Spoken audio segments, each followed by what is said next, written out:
नमस्कार, मानव सभ्यता और शेष प्राणी नाम के इस चैनल में आपका मैं स्वागत करता हूं। आज मैं एक स्थान पर एक व्यक्ति जो कि वैद्य का व्यवसाय करते, वैद्य तो वैसे हिंदी का शब्द है, अंग्रेजी में उसको डॉक्टर कहते हैं, तो उसका व्यवसाय करते हैं। तो वो आज मुझे कुछ बात बता रहे थे और वो बात ये थी कि उन्होंने बताया कि मेरा एक छोटा भाई है और जो मेरा छोटा भाई है वो 3 वर्ष से जो है अध्यात्म के मार्ग में है, अर्थात 3 वर्ष से उसका भाई जो है वो आध्यात्मिकता के पथ पर है। तो उन्होंने मुझे कहा कि मैंने उससे कुछ ध्यान कैसे लगाते हैं ये कुछ सीखा था। तो मैं 4 से 5 दिन तक निरंतर ध्यान लगाता रहा और ध्यान लगाते लगाते मुझे कुछ ऐसा प्रतीत हुआ कि एक तो जो मेरा कभी जो ब्लड प्रेशर है, जिसको रक्त प्रवाह बोलते हैं हिंदी में, वो ऊपर नीचे हो जाता था, वह स्थिर हो गया। दूसरा, मुझे कुछ विशेष अनुभव हुआ, ऐसा उन्होंने मुझे बताया। और जो है पहले दिन जब मैं ये काम को कर रहा था तो मुझे कुछ घबराहट भी हुई। तो मैंने उनसे प्रश्न किया कि आपको क्या लगता है कि आप वास्तव में कुछ ध्यान कर रहे थे अथवा कुछ और कर रहे थे? उन्होंने कहा कि मैं तो ये समझता हूँ कि वो ध्यान ही था। मैंने कहा अच्छा, तो फिर आपको घबराहट को क्यों हुई? तो उन्होंने कहा कि मैंने अपने भाई से इस विषय में बात की थी कि मुझे घबराहट क्यों होती है। तो उन्होंने कहा कि जब मनुष्य किसी उच्च ऊर्जावान शक्ति से जुड़ता है तो उसको घबराहट होती है। तो अब देखिए, मैं आपको ये बात इसलिए बता रहा हूँ कि ये उनकी धारणा है। चलिए कोई बात नहीं। उसके बाद में 2 प्राणी वहाँ और आए। तो जो 2 प्राणी आए तो मैंने उनसे पूछा, जो डॉक्टर थे उनसे पूछा कि आपको क्या लगता है कि जो आप ये कार्य करना चाहते हैं तो ऐसा क्यों करना चाहते हैं? कि जैसे आप ध्यान लगाना चाहते हैं या ये चाहते हैं कि समाधि को प्राप्त, वो समाधि तक भी पहुंच गए थे, समाधि तक मैं पहुंच जाऊं। तो उन्होंने कहा कि यही है कि उससे सुख की प्राप्ति, मैं 4 दिन किया लेकिन मुझे सुख की प्राप्ति हुई।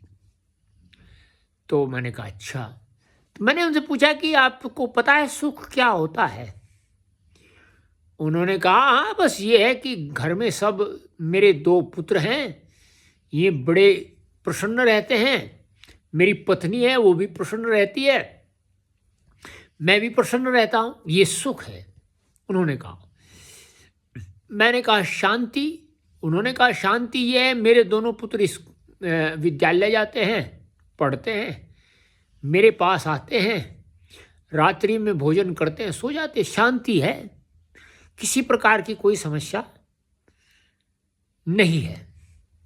तो मैंने उनसे पूछा कि आपको पता है दुख क्या होते हैं? उन्होंने कहा दुख तो सभी दुख शारीरिक ही होते हैं, जो शरीर में कष्ट होता है वही दुख होता है। उन्होंने कहा। मैंने उनसे पूछा कि आपको पता है शारीरिक दोष जो हैं या दुख जो हैं वे उत्पन्न कैसे होते हैं?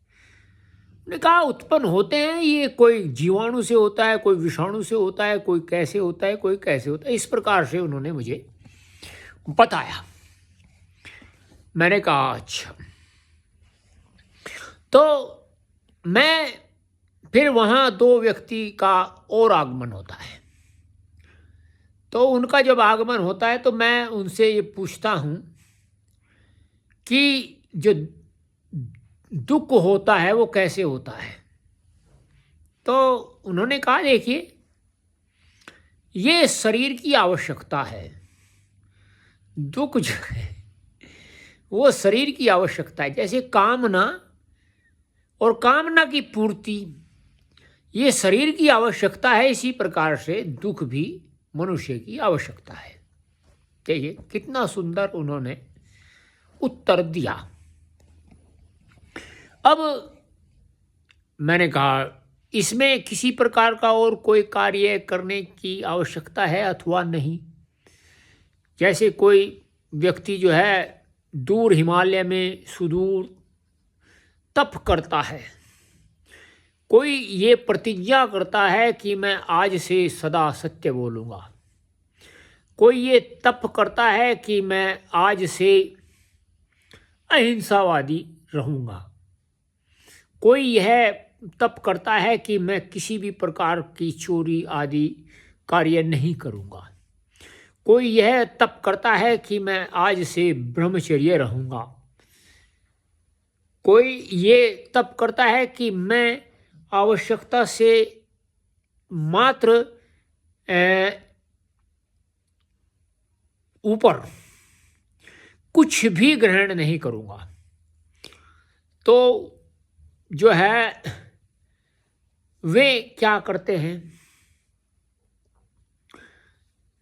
तो उन्होंने कहा कि वे भी करते हैं। तो देखिए यहाँ अंतर देखिए, वे ये जान समझते हैं कि हम जो ये कर रहे हैं ऐसे करने से ऐसा प्राप्त हो जाता है। तो आप समझिए कि उनके मन में क्या धारणा है। तो उसी संदर्भ में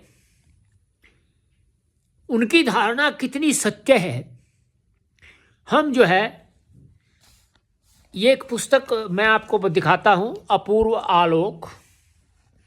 ये देखिए,